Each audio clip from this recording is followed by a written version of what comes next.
Well, good morning, everybody, to the Friday, August 9th meeting of the New London CIP, Capital Improvements Plan Committee, Subcommittee, I guess.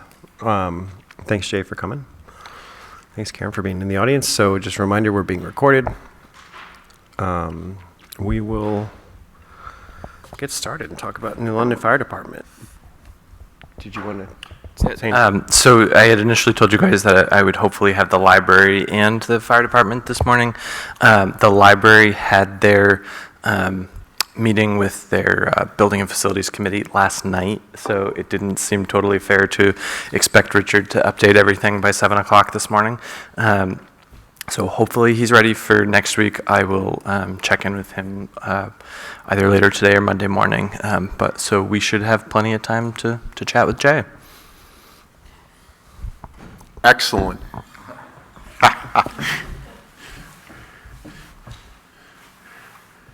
Where would you like to start? Do you want to just walk through kind of, I mean, it's a pretty small sheet, so we can probably just walk through each section if you want. Yeah, if you wouldn't mind, I do have some visionary prints of the station that are coming. Our station photocopier had an issue last night, so one of our members is doing that currently, so I can bring up some plans for you just to take a quick peek at. So if we could jump into the apparatus, the fire-breathing apparatus, which some sort of joke at town meeting, is that a dragon as opposed to a specific piece of equipment, which is kind of funny. This year we were able to replace our utility truck. We have received the chassis, but the body is still probably a month or so away, so that will be getting installed in September. But that expenditure is on its way. You will see a deviation with respect to Tanker 1. Tanker 1 was originally scheduled for fiscal year 2028, and this would replace the Freightliner Valley Fire Equipment tanker, which holds 1,700 gallons. In 2007, 2008, the Firefighters Association installed a 500-gallon PTO pump on it, so it has the ability to haul water, but also then flow water if we need to, or pump it off. So this piece of apparatus is over its 20-year mark based upon NFPA for first due or first line piece of apparatus, but it has been available for a reserve piece up to 25 years. Right now, the tankers and Tanker 1's in great working order. With that being said, our thoughts with and if I could, the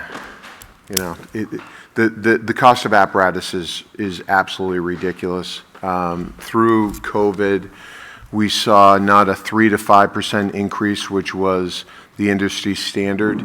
In some years, quarterly, you would see a 7% increase, up to 8%, which was nuts.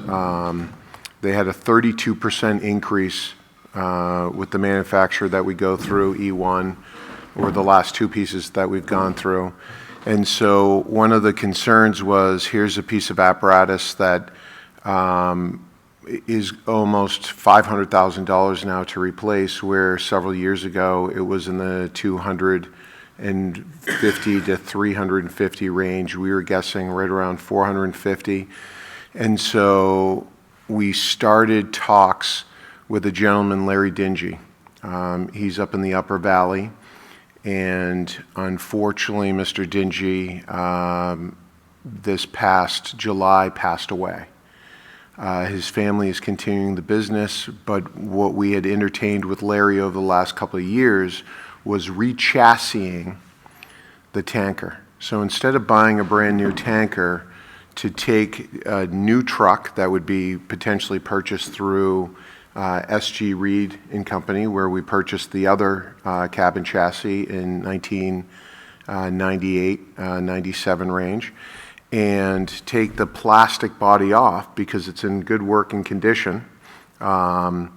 It's not, the biggest thing around here is the corrosion, so they'd be able to take the body off and put it onto a new chassis, basically making a brand new truck for the foreseeable future, which would ultimately save the taxpayers several $100,000, which, or a couple of $100,000, I should say.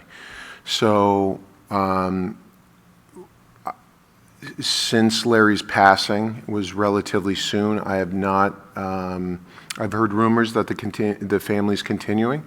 I'm hoping this would come to fruition, but out of respect for the family, I figured I'd wait and have them go through their grieving process before we engage conversation again in an effort to find out whether this would be reasonable, and certainly I think that there's some other companies out there that may be able to assist us as well. This was just a local company, no different than Valley Fire back in the day down in Bradford.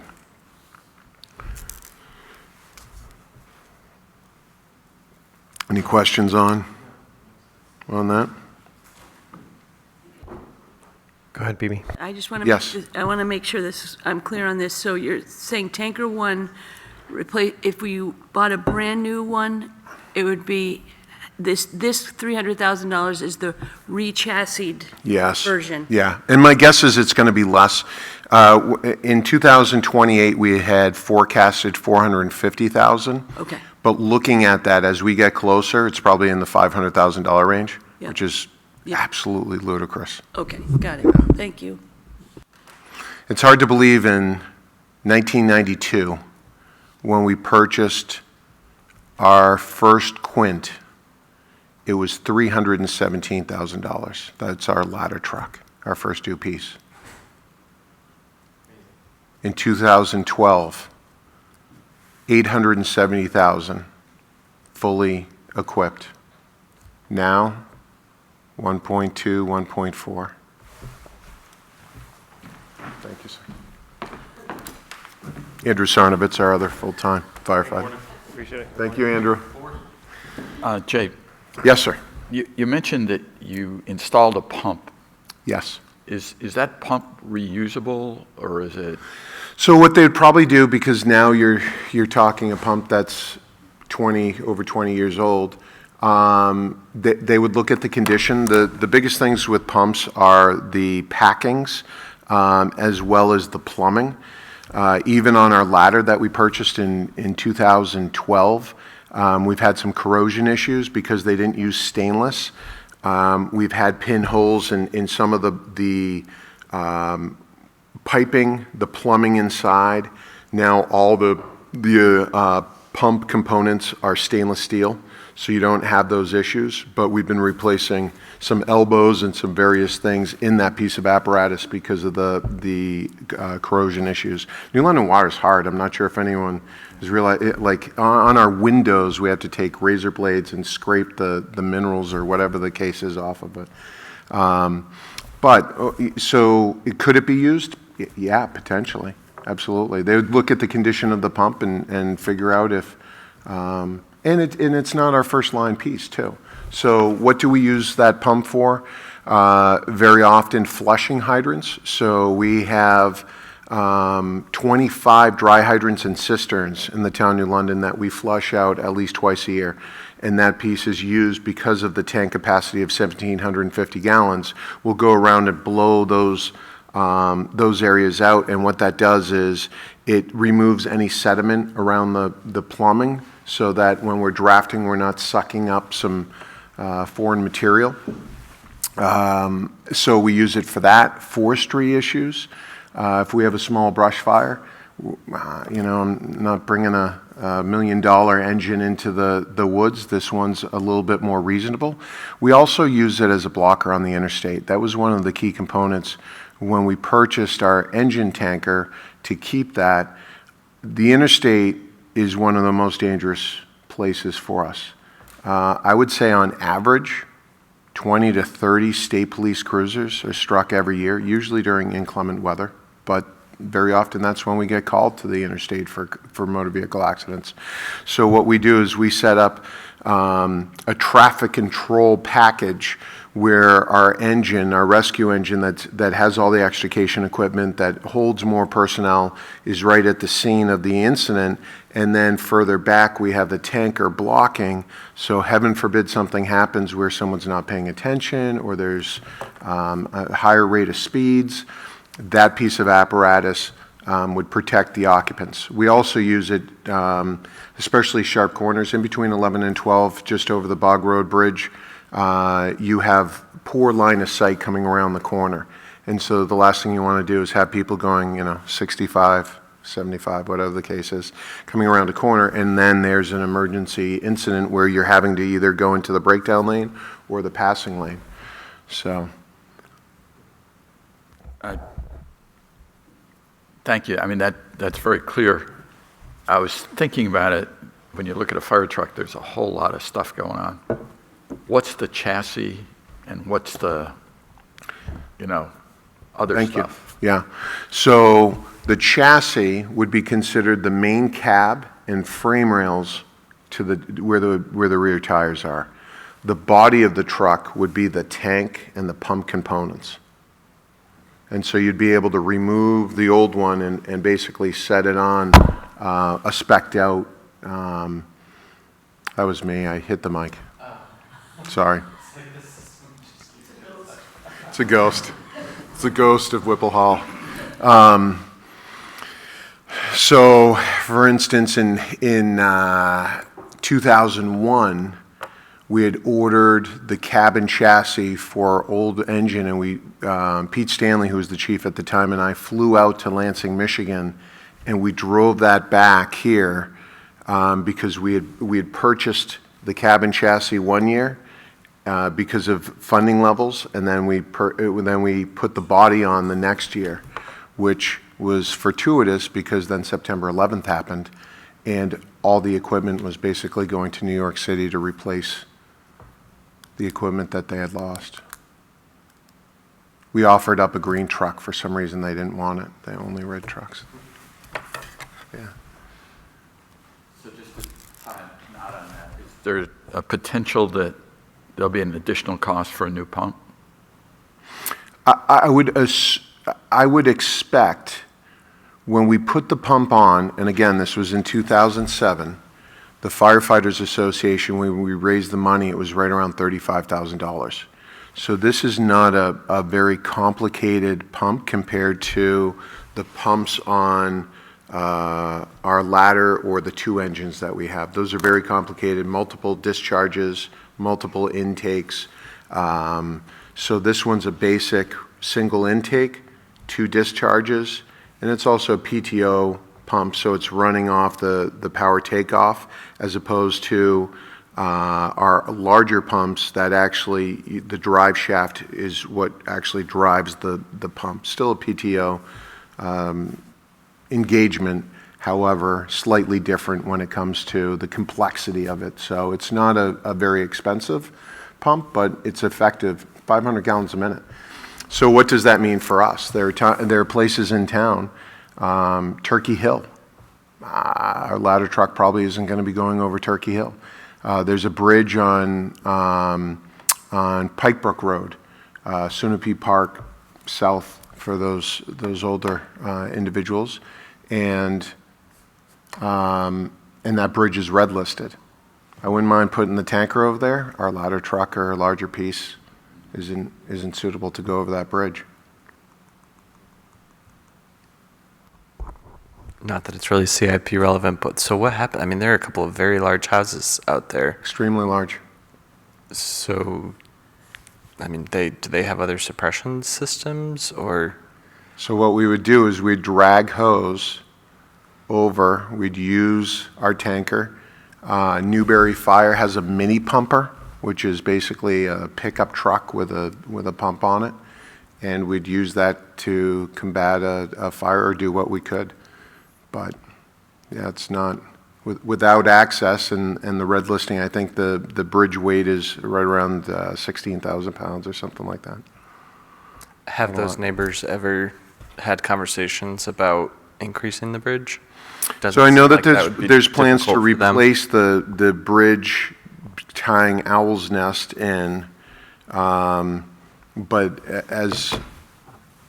currently, I haven't heard any rumors of them replacing it, but it is a private road, and certainly that would be something that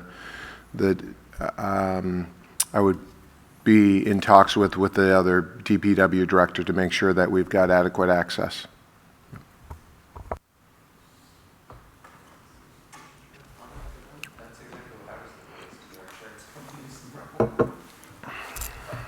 Yeah. Yeah. So past that point, which is, it's hard for me to believe that the next piece of apparatus to be replaced is in fiscal year, FY 2032, and that would be our ladder. Our ladder is our first two piece.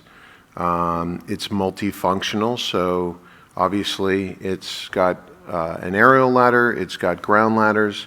It also has the ability to combat or attack a fire.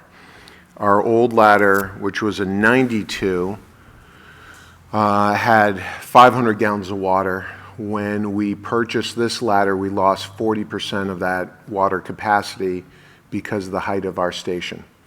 In 92, we had to raise the roof up, or the main doors, a foot, from 10-foot doors to 11-foot doors.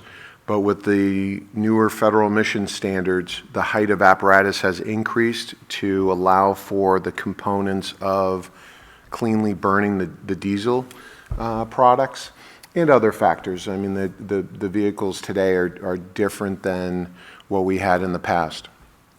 So we've talked about this in the past. Was what do we do? I spoke to the former chief, and he said, well, you could take the entire roof off and raise that current 3-bay station roof up, and then put in 14-foot doors. From an aesthetic perspective, when you're driving down Main Street, the nice thing about the New London Fire Department is that aesthetically, I think it's fairly pleasing. It's got good lines.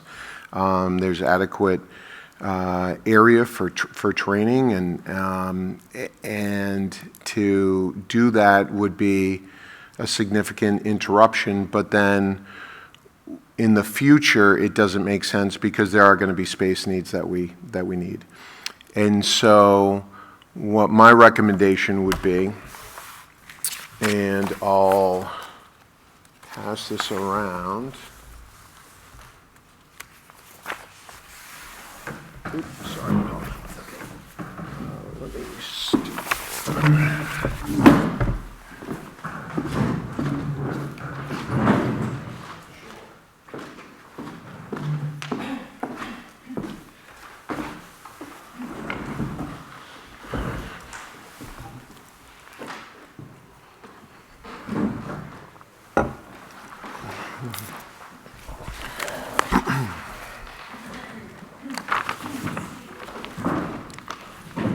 Thanks. Thank you. So what do we have here?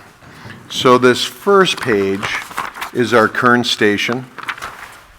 It is a 5-bay station, although you only see 4 from the front because there is that side bay. So it holds from the left to the right in the 3 bays, our ladder, engines 1 and 2. And then the spare bay was built in 2000 by the New London Firefighters Association. And this spare bay was used for storage. Now it's using a place for our tanker to be stored, as well as our forestry trailer and boat. And by the way, anytime anyone wants to come into the station, I'm more than happy to give you a tour, have you go through and see the layout, so it's a little bit easier to follow. So this station was expanded in 2004 for $469,000. It included the finishing of that spare bay on the right-hand side, the single door, as well as some other things that the association put in, like a vehicle exhaust system. We moved the kitchen into the newer space, and it's got now meeting room, training room in the back. So this station, moving forward, is certainly adequate for our needs, with the exception of the height. And so what my recommendation would be, if you flip to the second page, would be to take that spare building, which was a La Valley prefab, and I will not be around for this portion of the station expansion, presumably. But I also want to make sure that from a planning perspective, there's an idea of how we move forward in a reasonable manner to be able to meet the needs of the fire service for the foreseeable future. So my recommendation would be that tan building that's just beyond the station, we would either retruss or potentially even take down. I mean, it was a $20,000 building at the time, 28 by 36. And so it could be retrussed, but the roof line from the expansion could be brought across to meet the roof line. And these are my architectural renderings. I did do the rough plans in 2000, I think it was probably 2002-ish, and then Roger Dignard, an architect, cleaned them up. But I think that this space could be used very well for the location of the ladder truck. So we'd be able to put in 13 or 14-foot doors, 2 of them, which would accommodate future needs. I also have included on the back side looks like it didn't make it in, a rough layout as far as the building print on that lot. Although it looks like a pretty significant building on not much land, the fire department parcel takes up half the property towards the funeral home and goes all the way back to the school, and then goes so we're looking on Adams Street view of Morgan Hill Bookstore.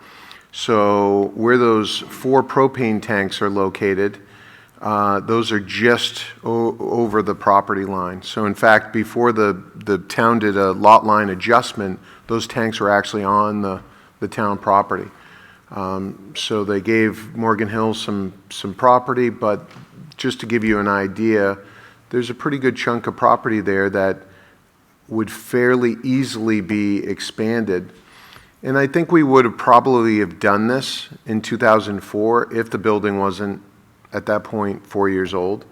And also knowing the intricacies of what has happened in the last, I can't believe this expansion was 20 years ago.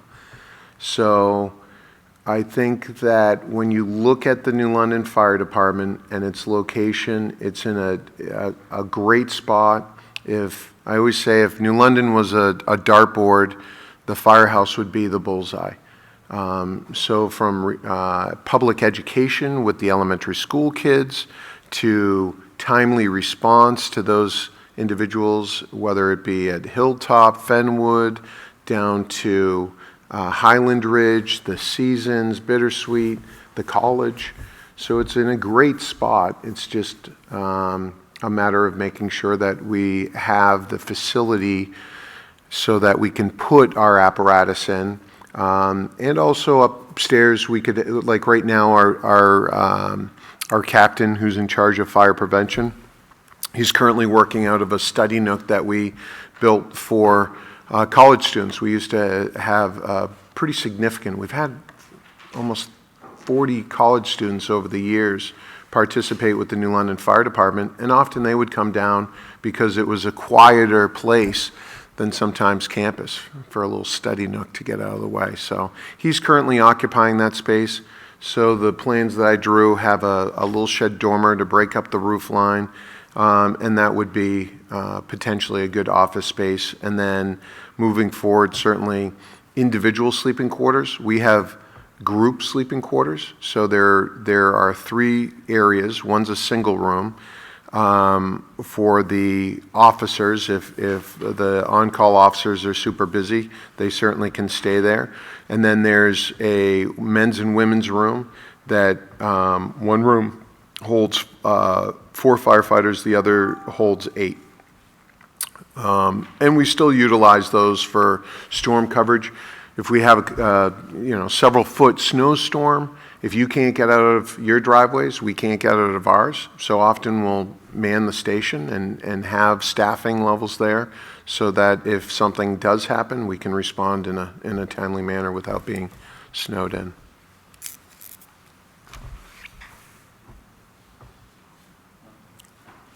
Jay, that nice, good plans and well explained, I think. Just for my benefit, the plans don't show the depth. Is the idea to extend that where the white building is? Yeah, my apologies. Or to bring it forward? And I do have that. So it would stay relatively flush to the parking lot. You could bump it out slightly, but it would be deeper in the back. So currently in the backyard, would you mind just going to an aerial view? Is that possible with the satellite? I think we even have Cougar Court Street view. Adam with his technology is amazing. Whoop. Is that helpful, Jay? If we could go right over the top. Yeah, that's good for now. So what's interesting is from Main Street, it doesn't look like that large of a facility. Like you drive by, it doesn't jump out at you. And that was with intention. What we didn't want to do is have a huge municipal building and have it, and no disrespect to Sunapee, but Sunapee Station is a larger facility, and certainly because it's a safety service complex, sometimes that's what you have. But from the backside, what you could do is that dormer. So there are 2 sleeping rooms on where Adam's cursor is. So that's a larger one that holds the 8 sleeping rooms, and then the next window over is the 4, and then the 2 windows would be considered a day room. So there's a TV, an old pool table. Really what we try to do is make the station a place that firefighters want to hang out. And the benefits of people being at the station is that we have adequate staffing to respond to a call. If people are, socializing or whatever the case may be, the great thing is we're not paying them as career firefighters. And that's, from a planning perspective, I know that we've looked at that with the master plan, and some of my concerns are coming to, fruition, unfortunately.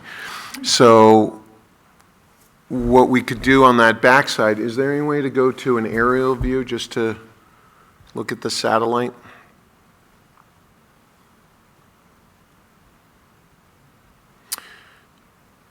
So to your point, Paul, that building, the smaller storage building where the tanker is currently stored, there's a generator directly behind it with a tree. What I would recommend is taking that out. I mean, certainly the ladder is a 34, 35-foot piece of apparatus, so you would need that depth. But what you would also be able to gain is some storage space. I mean, when you come through the station, in order to go through that spare bay, currently, it's pretty tight. And it's not, with just stuff that's being stored. I mean, yes, we have barricades in there, we have some tables, but it's the boat that's in there ready to go at any point. We've been on Pleasant Lake in January with it because there's been open water. So most of the boats get taken out and get winterized. Ours is ready to go at any point. We've got the tanker that hopefully will get rechassied this coming year. And then our forestry trailer, we also have a piece of fitness equipment. It's a Stairmaster that you need for the CPAT, which is the Candidate Physical Agility Test. And that's part of the test. So we have that for our members, for those individuals that are completing that evaluation. So I would go deeper, but we have sufficient land, and in the backside you can see the power lines. So it would chew up some property. But the nice thing is we have that property to utilize, and the effects from Main Street, although it would change the appearance, wouldn't be as drastic as having another 4 or 5 feet of station that would be tall and skinny right on Main Street. It would give you adequate room for the future, and certainly $750,000 is a lot of money, but I think that especially when we take in consideration that it was almost half that 20 years ago. But it's not going to be millions, which I think is important.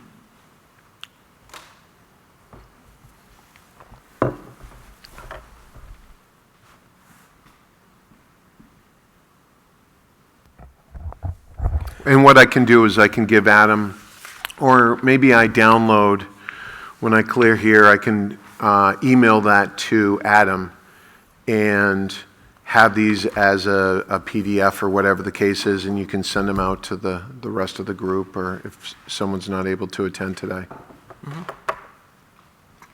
Thanks, Jay. Other questions? Do you have questions, folks?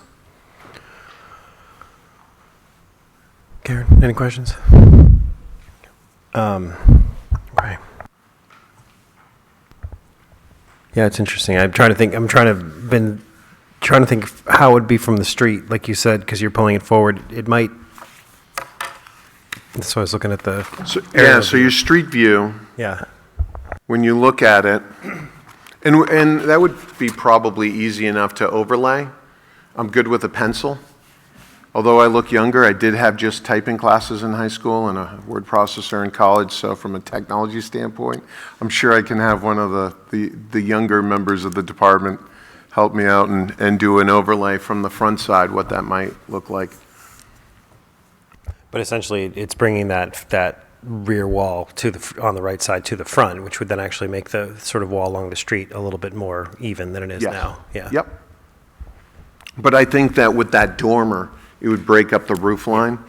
The other thing too is at that point, that's a great time to put on solar on that section of the roof. And I talked to the Energy Committee. I think that solar is great. The one concern, so when you're looking at the main station, the 1972 section of the building, that's lighter shade. I think there's a green garden just adjacent that. And we have the fire department connection for the sprinkler system. There's the post indicating valve that is there, and then there's the side bay and door. And solar is wonderful, but what do you do with the snow sliding off? And if anyone's driven by the Wilmette Fire Station, that certainly is a challenge for them to keep that drip edge side clear, because when the snow comes off, it turns into concrete. And so, do we have the DPW coming up more often? Like, what does that look like? And we're the ones that actually maintain the station, so we plow it out. Although they're great. They help out after hours when we're not staffed. So there's certainly some considerations to have. I did think about snow storage in the past. We pushed the snow storage past. But what we've done in order to maintain the yard and to keep it clear is very often we plow it to the front and then push it across the front bay. And by doing that, then the DPW is great coming in and scooping it up and removing it, so that, especially with the amount of sand, they really treat the parking lots well, so you don't have the slip fall issues. But then in the springtime, that sand goes someplace, and so very often the lawn is what takes it the hardest. So Jay and I did talk about 2 years prior to that, putting money in here for the planning process, the design. Do you have a sketch site plan, Jay? I was thinking you had showed me at one point, but maybe that's something we can. I can look at certainly too. get that to you. Yeah. I guess the only concern I see is the parking situation, because essentially with the add-on of a side bay here and the bays that would need to be driven in here, effectively all of the existing parking will become, driveway into the bay. Yep. So I guess it's figuring out how that circulation happens to. So I would say that this could be used as a phase one example. And so phase one, you would lose a parking space. If you did go to phase two, and phase two would really, I think that you could probably accomplish housing, and in the past, and this was really the master plan that we talked about, staffing levels and how staffing levels would be really dictated based upon an ambulance. What does that look like for New London Hospital? Right now we have great EMTs and medics that are provided by New London Hospital, but moving forward, what does their plan look like, and how do we adapt in order to meet the needs of the community? And so that was a consideration. Well, you could have a bay off to that left-hand side of the station. That would be like a phase two, or if you had to have more storage. Certainly, again, snow removal, that's where we push our snow, so that would be a consideration. But the parking would be only affected by one parking space for this proposal in order to house ladder 3 when the time comes. And just for anybody who might be watching, when you use master plan, that's master plan from a fire department's master planning process, not in connection to. No, so your master so what we've talked about in the other master plans is staffing levels, and what does that look like, what would be the catalyst for additional career firefighters. And it's always been thought that an increase in services, most fire departments run EMS. We assist New London Hospital, so probably 90% of EMS is covered by fire departments. We're fortunate to have New London Hospital that runs the ambulance. What we're finding now is that, and this is totally off subject. Do we have time? Mm-hmm. So when I was first hired in the late 90s, there was an evaluation done comparing the workforce, where people lived and where they worked in '88 compared to '98. In '88, 90% of the people lived in town and worked in town. That transitioned to about 75% of the people in '98 living in town, and then probably 60% working in town, maybe even 50. And so I was hired to cover the times of 7 in the morning, or at that time it was 8 in the morning, 8 to 4, Monday through Friday, because that's when people were out of town, that's when people were working, and there was insufficient response levels. We changed our model of how we responded to calls to adequately cover emergency incidents while still providing a good service, and also taking care of our membership, because we're going to more and more calls with less and less people, especially those considered non-emergency calls or calls that didn't need a greater number of responders. A motor vehicle accident with no injuries. Well, it still may be leaking fluids that we can mitigate. A carbon monoxide activation with no symptoms. Is it an older carbon monoxide detector that's greater than 7 years of age? That's a faulty detector. We can go in with our meters, check that out, make the determination. If we need more people, we can call them in. But to have people respond to those incidents that don't need a significant number of individuals, like a building fire, like a motor vehicle accident with entrapment. And so this model's worked very well for 25 years.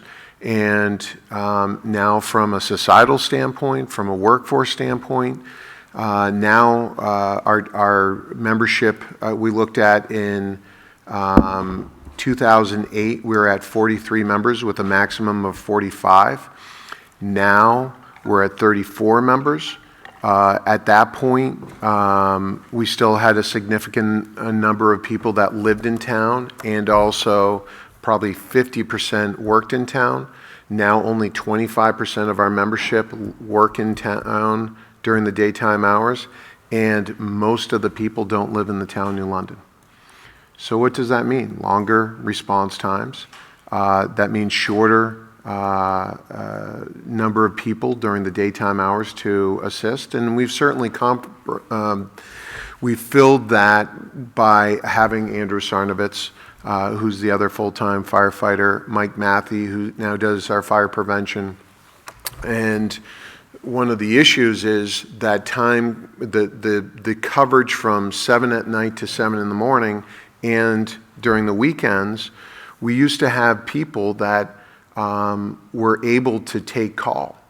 Now we're finding that even if you're paying people fairly well, we don't have the people that are interested in taking call, whether it because of family commitments, changing,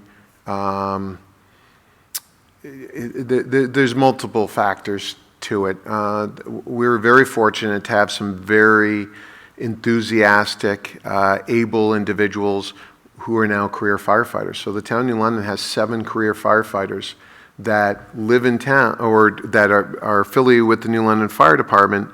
But the problem is that they're working a 24-hour shift. They have to rest before their 24-hour shift. They work their shift.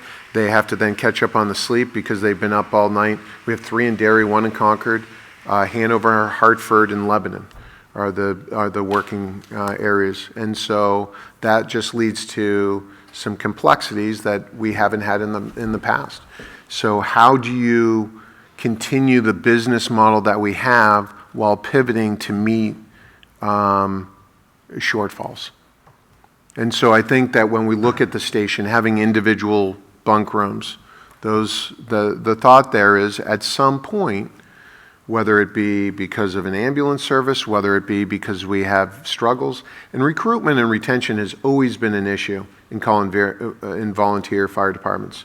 Now even full-time departments are having struggles. Even full-time departments are having shortfalls. People used to get into a fire department and stay their entire 30 or 40-year career in the same department. Now they may start in New London, go over to Lebanon, jump from Lebanon to Hanover, go down to Concord, maybe Nashua. And it's not necessarily a loyalty issue, but when you have individuals that float around, the biggest concern that I see is you lose that institutional knowledge. Every time we go out on a call, that's an educational potential of us learning about the floor layout in a building, even if it's a med call. I look around, I'm looking at smoke detectors, egress, the floor layout, because at 2 o'clock in the morning when you're half asleep and the pager goes off or whatever the case is, that's something that's nice to know. Water sources, the intricacies of our customers and how we do it and what we do. So it is going to be a challenging time for all of us in the fire service, especially the smaller communities. I mean, as a New London resident, they have an incredible group of individuals, but they're short. Sutton, Monday, we were over in Sutton for an extrication. A box truck rolled over, and they didn't have a ton of people. And in the past, they had the Rose, the Palmers. They had a big chunk of people that were working in town, doing excavation or whatever the case is. Now some of them are down at the fire marshal's office, working in Concord. Some of them are up in Hanover. You don't have that core group of individuals. And from a societal standpoint, you have, because the cost of living, you have both parents working. If there's kids, like statistically, I look at our membership and the age brackets, and we have a bunch of people in their 20s, some people in their 30s and 40s. A majority are 50s and 60s. Well, from a succession standpoint, what do we do when those individuals, including myself, progress and move out of the New London Fire Department when there's a shortfall in the 30s and 40s? Now, granted, when you have younger kids, you have those commitments, but what does that look like moving forward, and what's a sustainable model that's fiscally responsible to the taxpayers while still providing a high level of service? And it comes down to regionalization, and because we're New Englanders, heaven forbid that, I look at the Andover Fire Department. It took a long time for Andover and East Andover to have one chief. They had two separate chiefs. It was delineated by the river. Heaven forbid East Andover went over this side of the river, or Andover got called to that side of the river. It's like we're in this fight together, and it really needs to be a regional approach, because Wilmette can't necessarily afford or justify having a couple of full-time people on staff. However, if you looked at it from Sutton and Andover and could you share personnel, wouldn't be a tremendous amount, but at least you could focus on preparedness, training, code compliance, the three staples that we look at in order to provide a good level of service. Totally off track, sorry. Just quickly, Jay, I was thinking as you were going through that, which is a real challenge. We're adding under the plan for the building, we're adding a major bay. Yes. But at this point, I don't see the plan to add a piece of apparatus. You're going to have a new ladder. Yep. So does this provide space if you had to run an EMS or a ambulance? Yep. Okay. So you'll have an extra bay. Yeah, so right now, a bunch of our vehicles are outside. So in the wintertime, you could house them inside as opposed to having them outside. Okay. And we did have that in the past. We had two vehicles, support vehicles. So we have our ladder, two engines, and a tanker for our main apparatus fire response. And then we have three other vehicles, our utility truck that's used for those tree down on wire on fire calls, minor motor vehicle accidents. Instead of running $1 million piece of apparatus across the roadways, we try to from a wear and tear perspective, keep those in-house, unless it is a fire alarm. Like we've gone to plenty of fire alarms where something comes in, 90%, 95, 99% of them are false alarms, but you do get an occasional food on the stove or whatever the case is. So we do respond in a larger piece of apparatus to those. But if a motor vehicle accident comes in and there's no injury, very often we're just responding in our pickup, and I say just. Now what we're doing too is we're also responding with two pieces. So I have the command vehicle. The fire inspector has the police chief's decommissioned command vehicle, so he uses that for inspections, and then the utility truck that we just replaced this year. And we'll respond, like yesterday we went to a call where we took two pieces of support vehicles because often we're getting back-to-back calls. So we're able then to leave that incident and respond to the next call if need be.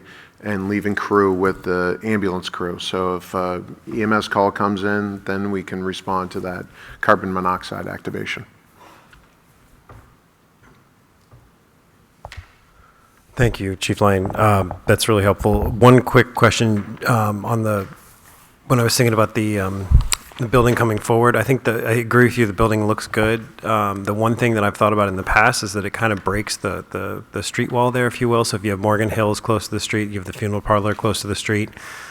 I know it would be hard given all the maneuvering you have to do and snow plowing and all that, but just something to think about maybe in the future when you look at this planning is if there's any way to sort of, with vegetation or something like that, like small pockets of it to sort of almost like draw the sidewalk across that. Because I think that I see, even myself when I drive by, it feels like when the street gets wider, if you will, you speed up, right? Yeah. So that feels like a break in the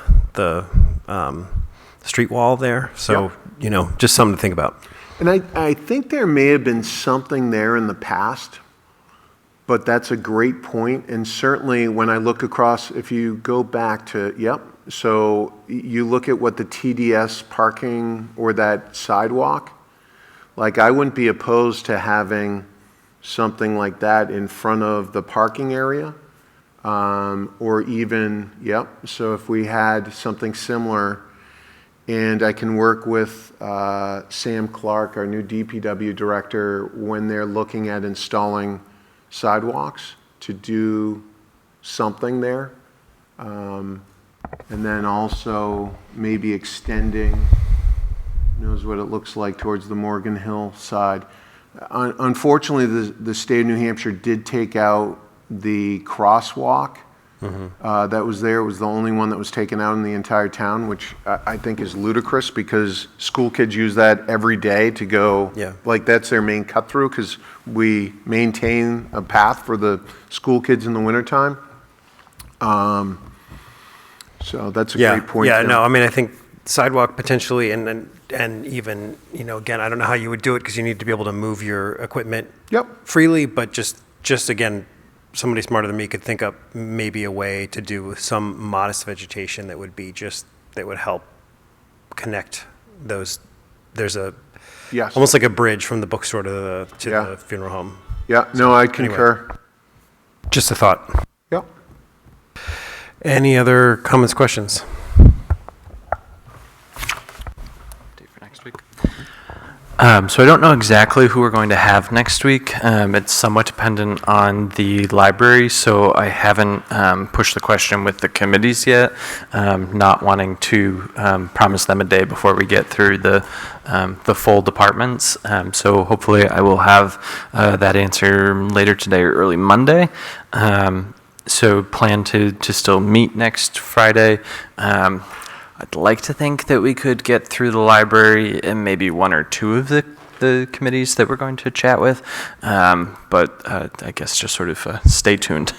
We had a day built in, right, for bonus? We do in September, which, shoot, did I bring? wondered about, would it be possible at all to move next week to the 23rd? Would that screw you up? I don't think so. And it would give the library more time. I think that, let me just pop on. When Adam's looking that up, also, I would urge anyone to come down. I'm happy to give a tour, have the group look through it, whether it be a whole group or individually, whatever the case is. Adam's got my cell number. Just reach out to Adam. You can grab my number and stop in anytime. Thanks for having me on this rainy Monday. Yeah, thanks for... Low fire danger. Burn. Right. Friday, though. I think you said Monday. Don't scare me.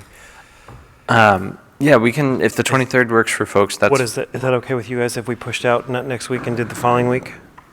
And there's not a police subcommittee meeting that morning, correct? Not the 23rd, I think it's next. Okay. So we're not, next So we week, could- come the 23rd instead? Which, well, we could go 8 o'clock. However, it would also give us the ability to go a little bit longer if we needed to squeeze in the other committees. Nah, it's okay. We can if the, let's see, we have 3, so if they each get 15 minutes. Yeah, I think we should probably stick to 7 and plan to be Is here that for okay to do the 90 23rd? minutes. Yeah, yeah. Okay. That works So- for. So our long meeting will be the 23rd, we will not then meet next week. Is that okay for folks? I appreciate the flexibility. Thank you, Chief Lyon. Appreciate the coming in. I think that's it. Yeah, so all we need is a motion to adjourn. All in favor? Aye. Thanks all. Appreciate it.